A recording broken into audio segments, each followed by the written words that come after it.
Oi, eu sou Davidson, E eu sou o Gabriel. e nós vamos falar sobre equidade algorítmica, vieses sociais e de gênero. Esse é um trabalho para a matéria de mineração de dados da Universidade Federal do ABC, a orientação do professor Ronaldo Cristiano Prati. Abordar o algoritmic fairness, o social bias in NLP model as barriers for person with disabilities, e o Mitigation Gender in Natural Language Processing, a Literature Review. Rhythmic Fairness é um survey que apresenta uma diversidade grande de técnicas para você medir o viés e também formas de você mitigar esses comportamentos. O Models as Barriers for Persons with Disabilities, ele apresenta casos onde a toxicidade e análise de sentimento tem resultados negativos com pessoas deficientes. E o Mitigating Gender Bias in Natural Language Processing, a Literature Review, ele também é um survey que apresenta várias informações, só que especificamente para viés de gênero. Bem, parte algorítmica, abordando justamente esses vieses e como que isso afeta os modelos de processamento de linguagem natural em diversas áreas sociais. E também como mitigar esses vieses. Uh, o, Desde a saúde, o transporte, a educação, de como conseguir trabalho, e principalmente que alteram a forma como nós tomamos as decisões. São treinados com bases onde não há diversidade ou que já possuem algum preconceito vindo da sociedade, como é apresentado no Algorithmic Fairness, que em alguns casos da Justiça Criminal dos Estados Unidos previu que a criminalidade entre afro-americanos é o dobro da taxa prevista para brancos. O aplicativo da Amazon, que discriminava mulheres para cargos de desenvolvimento de software, por exemplo. Os anúncios de segmentação do Google, que mostravam empregos com salários muito mais altos para homens do que para mulheres. E um aplicativo de filtro, com um filtro de imagem que pretendia deixar as pessoas mais atraentes, tornava as pessoas mais claras. Isso especialmente ficou em evidência há um tempo atrás, porque uma outra empresa publicou seu trabalho e seu programa em que o objetivo desse programa era, a partir de uma imagem de baixa resolução, fazer uma imagem de alta resolução. E eles sentaram com o Obama, e eles deixaram o Obama branco, como vocês podem ver na imagem A. O artigo de Social Bias, ele apresenta um nível de toxicidade de frases que tem relação com pessoas. Essa da tabela B, em que eu sou uma pessoa com doença mental, tem uma toxicidade 20 vezes maior do que a frase eu sou uma pessoa alta. E também a tabela do Mitigate Gender Bias, que aborda que categoriza diversos vieses gerados pelo processamento de língua. Por exemplo, ele traduz. Eu vou fazer uma tradução livre aqui do inglês, mas a frase é: ele é um enfermeiro, ela é uma doutora. Essa frase originalmente estava em húngaro e ela foi traduzida para enfermeira e ele é um doutor. Isso é claramente um enviesamento de gênero. Nós vamos falar um pouco mais sobre esses artigos um pouco mais para frente. Enfim. Mas quais são as potenciais causas para esses vieses? O algoritmo de fairness, o artigo algoritmo de fairness, causas. Constrói seu conjunto de dados de treinamento com decisões já tendenciosas ou errôneas. Ou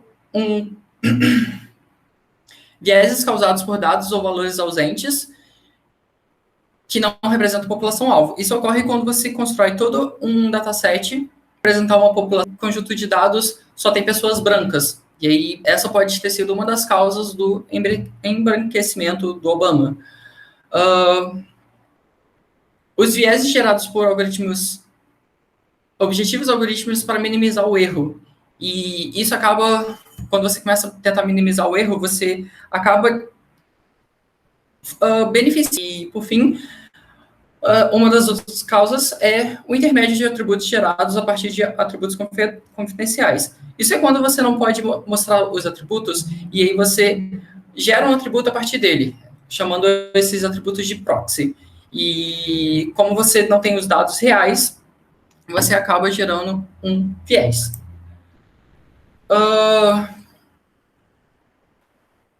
Os autores de Algorithmic Fairness, eles utilizam de duas principais formas, de duas principais definições legais para falar sobre tratamento desigual, quando você trata uma pessoa diferente intencionalmente, causando uma discriminação direta, e o impacto desigual, quando você afeta alguém negativamente de forma indireta.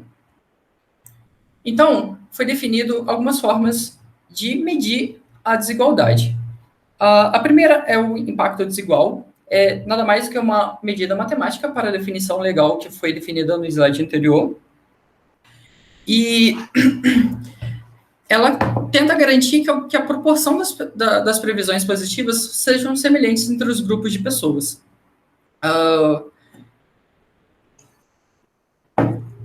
A paridade demográfica, ela é semelhante à anterior, a impacto desigual, porém ela apresenta um lado mais estatístico.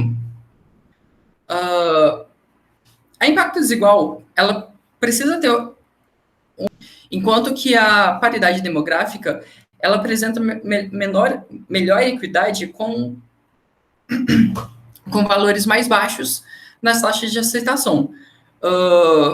E tanto a paridade demográfica quanto o impacto desigual garantem que a previsão positiva sejam atribuída a dois grupos em uma taxa semelhante. Só que eles apresentam uma desvantagem. A desvantagem dessas duas medidas, tem que ser totalmente preciso. Os classificadores totalmente precisos pode ser considerado injusto quando as taxas básicas, ou seja, a proporção dos resultados positivos dos vários grupos são significativamente diferentes. Além disso, para satisfazer a paridade demográfica, dois indivíduos semelhantes podem ser, uma vez que eles pertencem a dois grupos diferentes. A probabilidade equalitária é uma medida que tenta superar as desvantagens das medidas de impacto desigual e paridade demográfica. Ela busca a diferença entre as taxas de falsos positivos e das taxas de verdadeiros positivos. As diferenças menores entre esses grupos indicam uma melhor justiça. Em contraste com a paridade demográfica e impacto desigual, irá necessariamente satisfazer a oportunidade equalitária, ela é similar à probabilidade equalitária, mas ela foca apenas nas taxas de verdadeiros positivos. As igualdades em termos apenas de um tipo...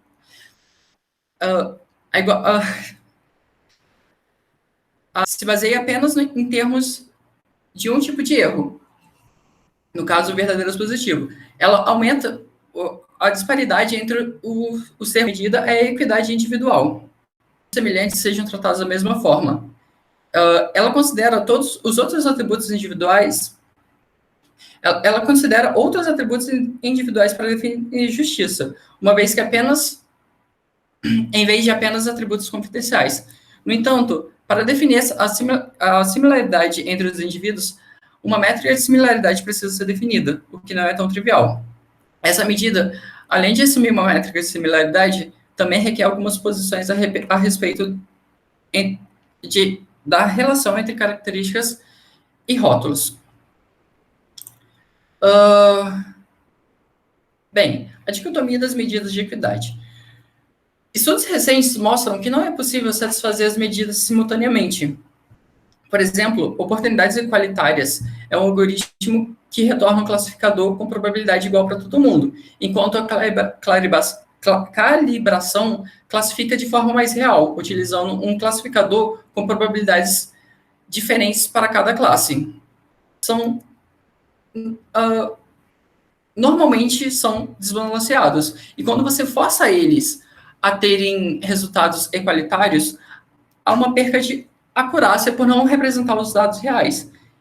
E é isso justamente que gera essa dicotomia entre a acurácia e a equidade. Por você não conseguir por você não conseguir medir de forma igual com qualquer métrica, e você, além de que quando você aplica esses dados, esses algoritmos, você tem uma perca na acurácia. Agora o Gabriel vai falar sobre como diminuir e como mitigar a desigualdade nos algoritmos. O Davidson acabou de falar, a gente consegue perceber a partir do resultado do nosso algoritmo se a gente fez um trabalho que vai privilegiar um certo grupo ou não, ou se é um trabalho igualitário ou não. Se a gente viu que nosso algoritmo, infelizmente, acabou privilegiando uma classe em relação a outra, e esse é um comportamento que a gente não quer, isso precisa ser resolvido. E existem 3 formas principais da gente acabar mitigando, que é fazendo um pré-processamento dos nossos dados, ou então alterando a nossa função objetivo durante o processamento, ou após o processamento, com o resultado, né, do nosso modelo, e a gente fazer algum trabalho em cima disso para melhorar. Então, no próximo slide, a gente vê que no pré-processamento existem algumas técnicas. A primeira delas é alterar o peso de uma característica que é considerada sensível, como, por exemplo, o gênero, se tiver a cor da pessoa, ou alguma coisa nesse sentido, que você pode pegar essa característica e colocar um peso muito baixo para a função objetivo não usar ela com muita intensidade durante a produção do modelo. Uma outra forma que você pode acabar resolvendo isso é alterando as instâncias para que elas sejam mais equilibradas entre si, e a outra forma que a gente pode fazer é modificar a representação dessas características. Então, vamos supor que, no exemplo que eu comentei, da gente ter, por exemplo, gênero, cor, às vezes idade, enfim. Essas características a gente pode rodar um algoritmo, então, que modifica essa representação, como o PCA, e transformar em uma característica só, e aí ela acaba perdendo essa representatividade original. E com isso a gente pode melhorar o nosso modelo para ele ser mais igualitário. A outra forma, então, seria durante o processamento, esses mecanismos envolvem a modificação dos algoritmos de aprendizado de máquina, para levar em conta a equidade durante o tempo de treinamento. Então, o primeiro método é adicionar um termo de regularização à função objetivo, que penalize as informações mútuas entre as características sensível e as previsões do classificador. Então, sempre que a gente tem uma característica que pode ser considerada sensível, a gente vai colocar um parâmetro de ajuste que ele vai mudar, ele vai compensar o resultado a partir dessa feature para o resultado desse modelo ele ser mais equilibrado entre as classes. Uma outra forma, já mais específico para a árvore de decisão, é ajustar o critério de decisão da árvore para maximizar o ganho de informação entre o atributo de divisão e o rótulo da classe. Mas também minimizar o ganho de informação em relação ao atributo sensível, porque a gente quer que a nossa árvore ela seja boa, ela separe bem os dados, porém a gente não quer que ela use esse atributo sensível para fazer essa separação, já que isso provavelmente criaria um algoritmo enviesado que perpetuaria algum tipo de preconceito. No caso do SVM, a gente pode utilizar uma noção de aprendizagem privilegiada, em que apenas no treino a gente tem esses dados que podem ser sensíveis, e no teste Não, no teste a gente meio que agrupa esses atributos e usa eles de uma forma separada, e depois tem um critério de discrepância que a gente usa no final para fazer com que as distribuições sejam mais semelhantes. Como a gente viu, o trabalho durante o processamento ele acaba sendo muito sensível ao algoritmo que você está usando. Então, por conta disso, esse método ele acaba sendo mais complicado de implementar, já que cada algoritmo vai ter uma peculiaridade muito diferente. No pós-processamento, a gente pode também acabar resolvendo o problema da equidade, invertendo algumas predições do classificador. Então, vamos supor que a gente a gente conseguiu classificar 10 elementos. E aí 3 foram classificados como A e o resto foi classificado como B. Essa disparidade, ela pode ser ruim dependendo do que você estiver fazendo. E aí, essa proposta é que você pega esse valor excedente, que foi classificado como B, e simplesmente troca por A para dar chance com que esses A's apareçam. Isso é muito usado em algoritmos de reinforced learning, coisas que você tem, o resultado ajuda a popular o seu dataset que vai ser usado novamente para você rodar o algoritmo de novo. Então, essa é para você dar oportunidade para casos em que pessoas discriminadas elas possam participar desse dataset, né? Uma outra forma seria selecionar um limiar diferente para cada grupo. Então, no exemplo que o Davidson comentou lá na introdução da Polícia dos Estados Unidos, vamos supor que para cada indivíduo, dado uma série de atributos, o resultado do modelo seja um índice de 0 a 10. Se for 10, é um indivíduo muito perigoso e ele precisa ser preso, se for 0, não é perigoso. Nesse caso, selecionar esses limiares diferentes para cada grupo, imagina que a gente tem um grupo minoritário que acaba sendo sempre considerado como muito perigoso, de forma preconceituosa. Então, o limiar entre 0 a 10 desse grupo, ele vai ser um valor maior do que o limiar de um grupo que não é preconceito, que não sofre preconceito. Então, você usa limiares diferentes para pessoas diferentes, porque você sabe que esse valor está carregando com ele algum tipo de preconceito, e você não quer carregar isso para frente. A terceira forma de você acabar resolvendo pelo pós-processamento é desenvolver um classificador diferente para cada grupo, que você já sabe a priori. E aí, dessa forma, você vai ter um resultado que vai estar mais ajustado para os valores que você tem. Então, no próximo slide, beleza, a gente viu que tem essas 3 formas, mas qual delas que a gente pode escolher? E a verdade é que não tem uma forma, assim, não tem uma regra do dedão, sabe? Não dá para a gente apontar um e falar que sempre vai funcionar no determinado caso. Então, o pesquisador ele vai precisar estudar cada um desses métodos e testar e ver qual que vai funcionar. Porém, existem estudos que dizem que, em alguns casos, mecanismos em processamento funcionam melhor do que mecanismos de pós-processamento.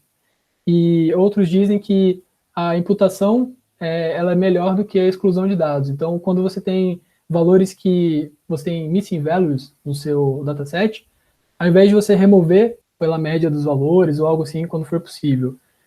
E quando há subrepresentação extrema de grupos não privilegiados, os mecanismos de pré-processo podem superar os mecanismos em processo. Agora o Davidson vai comentar em mais detalhes sobre o artigo Social Bias in NLP Models as Barriers for Persons with Disabilities.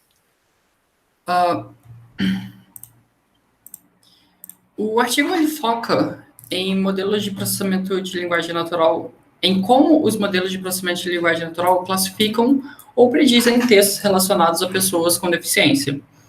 A importância de analisar esses modelos vem do uso da PLN para tarefas como a luta contra o abuso online, a medição de sentimentos ou até mesmo encontrar oportunidades de trabalho.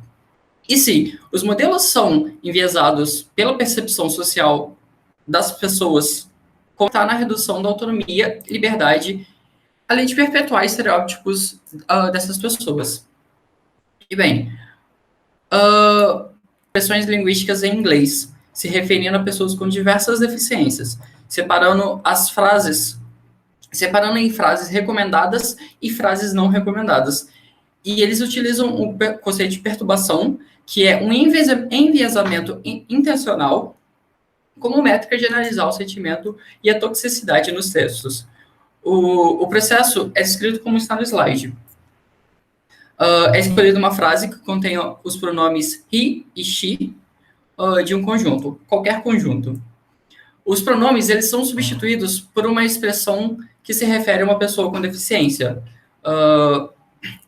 A partir disso, você subtrai a pontuação de toxicidade da análise original em relação à análise perturbada.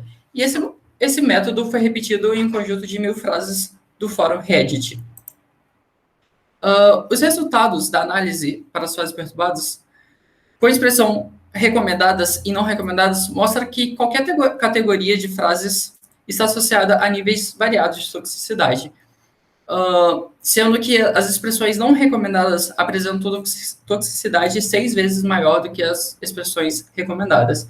E é possível ver que, pela figura, a figura A, ela mostra o modelo de toxicidade, e as frases recomendadas estão quase sempre maiores do que, em nível de toxicidade, do que as frases recomendadas. Enquanto que, para análise de sentimento, a gente tem mais frases negativas para as frases recomendadas.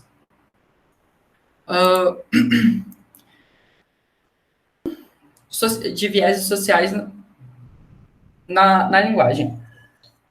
A representação de modelo é uma das partes mais críticas do processamento de linguagem natural, tendo que representar vetorialmente palavras, frases e sentenças e codificando as relações semânticas dessas frases a partir de relações geométricas vetoriais, relações geométricas dos vetores. Embora já seja possível capturar algumas complexidades e nuances da linguagem humana, ainda há correlações nos dados que refletem em vieses sociais prejudiciais. E aqui a gente consegue relacionar muito bem com os potenciais causas que o artigo Algorithmic Fairness cita. É treinamento de processamento de linguagem natural desenvolvido pelo Google.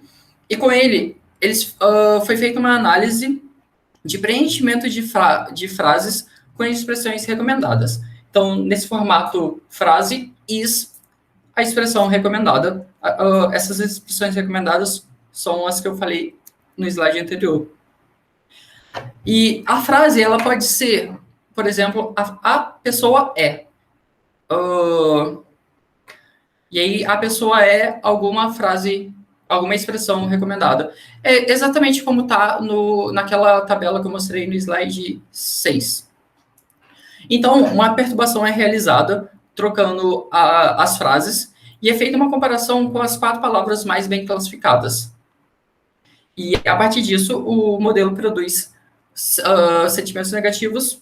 O resultado disso é que o modelo produz sentimentos negativos quando as frases se referem às pessoas com deficiência.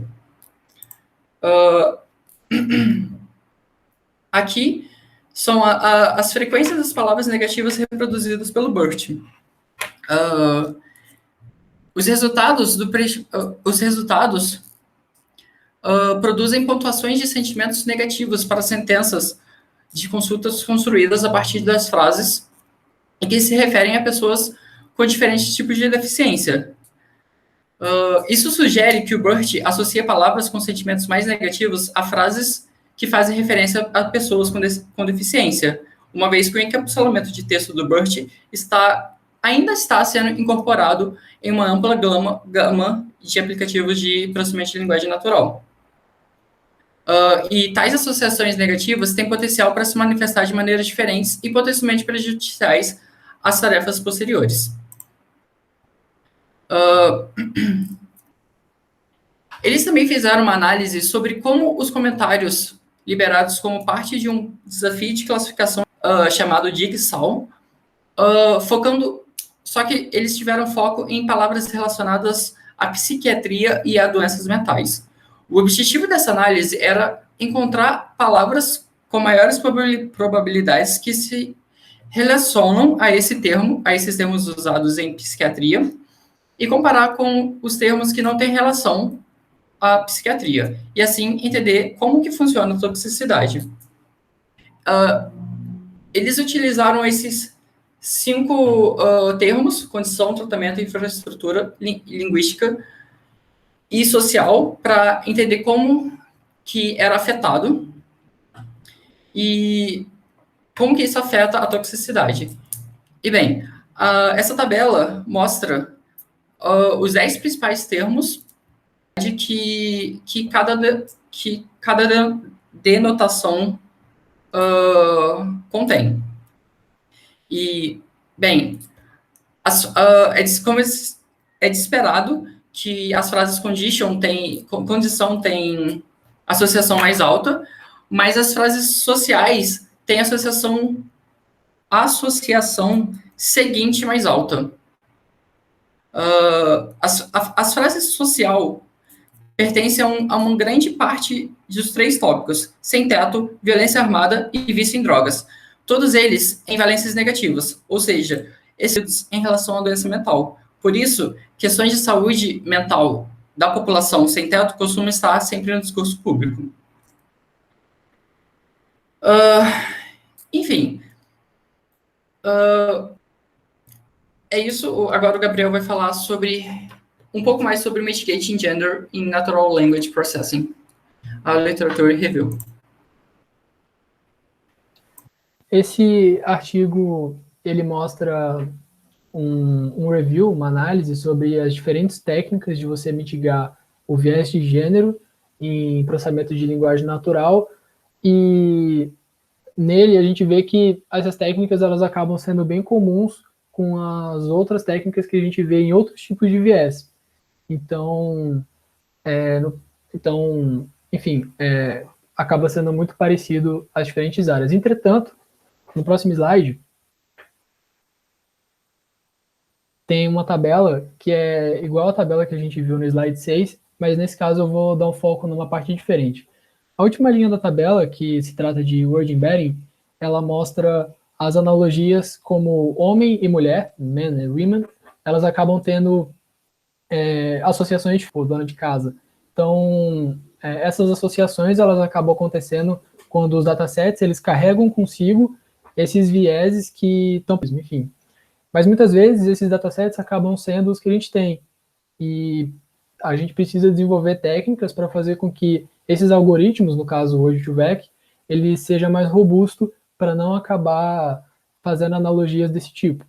Então, nesse artigo Mitigating Gender in Natural Language Processing, eles comentam uma técnica que a gente pode ver no próximo slide, que ela ajuda a resolver esse problema de word embedding. Então, você altera a forma que o outro, por exemplo, computer programmer ou housekeeper, elas sejam ortogonais à direção do gênero. Então, independente de qual palavra você faça a computação em cima, ela vai dar aproximadamente o mesmo valor por conta das que tem gênero neutro serem ortogonais, né? Aí no próximo slide tem uma figura que mostra isso em ação.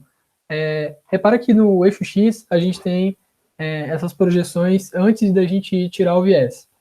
A parte mais negativa, ela é representada com, entre aspas, a parte masculina, e a direita, a parte positiva, entre aspas, a parte feminina da coisa. E aí a gente viu que Homemaker, o Word2Vec, sem ter passado por esse processo de tirar o viés, ele marcou como feminino, entre aspas. Enquanto Maestro, que também, enfim, pode ser qualquer coisa, qualquer pessoa, foi associado com o lado masculino. E aí, após fazer esse processamento, a gente vê que no eixo Y, esses 3 pontos, eles estão próximos à linha azul, que é a linha Z. Então, as 3 palavras, elas foram associadas com homem e mulher, da mesma forma. E, nesse caso, esse artigo, ele menciona que esse tipo de análise, ela não está levando em conta a fluidez de gênero e coisas do tipo. Eles fizeram uma análise mais simplificada, binária mesmo. Porém, esse não é o único ponto interessante que esse artigo menciona. porque nem sempre o que a gente vai fazer acaba usando o word embedding. Se a gente for fazer algum processo de machine learning mais genérico, e a gente acaba percebendo que nosso algoritmo está ficando muito enviesado para algum gênero, existem formas que a gente pode melhorar isso. E uma delas, que esse algoritmo propõe, que a gente achou interessante, é por data augmentation. Então, uma forma de fazer isso é forçar um balanceamento do conjunto de dados.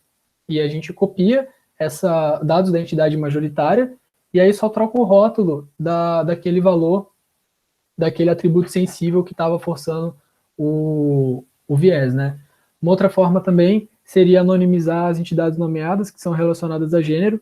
Então, sempre que você for classificar algum texto, por exemplo, fazer análise de sentimento, acaba acontecendo às vezes de você ter alguns tipos de entidades nomeadas femininas, quando elas estão muito presentes em frases, quando roda um algoritmo de análise de sentimento, essas frases são correlacionadas com um sentimento mais raivoso.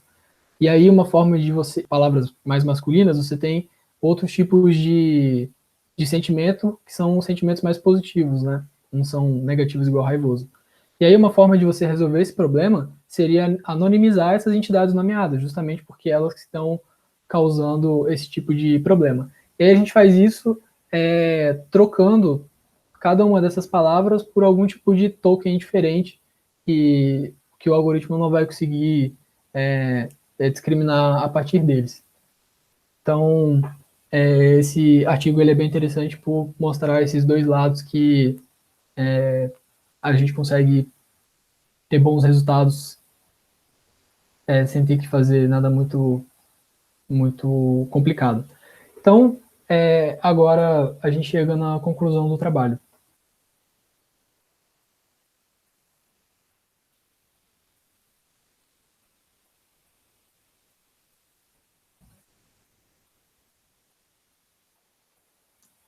Davidson, você está mutado. Desculpa, gente, eu estava mutado. Não, relaxa, essa parte, a gente vai ter que cortar essa parte, mas tá tudo bem. Tá bom. Vai lá, manda bala.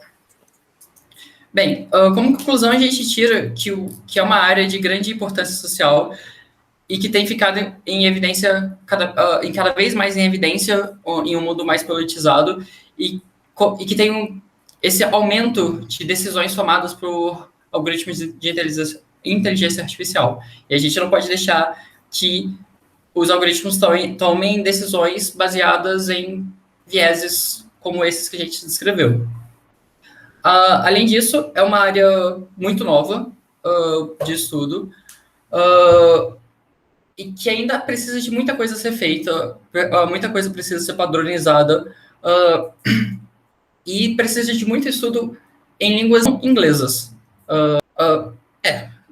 A maioria dos estudos são todos de língua inglesa, não há muitos datasets, por exemplo, em português ou outras. Comparar os diferentes resultados é um desafio no momento por conta dessa falta de padrão. Além disso, não existe uma maneira universal da gente mitigar esses vieses. Cada caso vai ser um caso, né? Os datasets eles são muito diferentes entre si, cada um vai ter uma dificuldade diferente. Da mesma forma que os algoritmos de classificação ou de representação de informação, enfim, que o pesquisador escolher, eles vão ter comportamentos distintos. Então, o estudo dessas áreas ele é muito importante para a gente não acabar perpetuando de forma sistemática e algorítmica problemas sociais que já existem há centenas de anos e que não podem continuar. Enfim, esse trabalho ele foi voltado para justamente ser um apanhado de tudo que a área está falando hoje em dia e a gente espera que tenha sido proveitoso para todos. A referência dos 3 artigos. Os 3 artigos são da ACL Anthology. 2 deles são do ano passado e um de 2019. E é isso. Espero que vocês tenham gostado.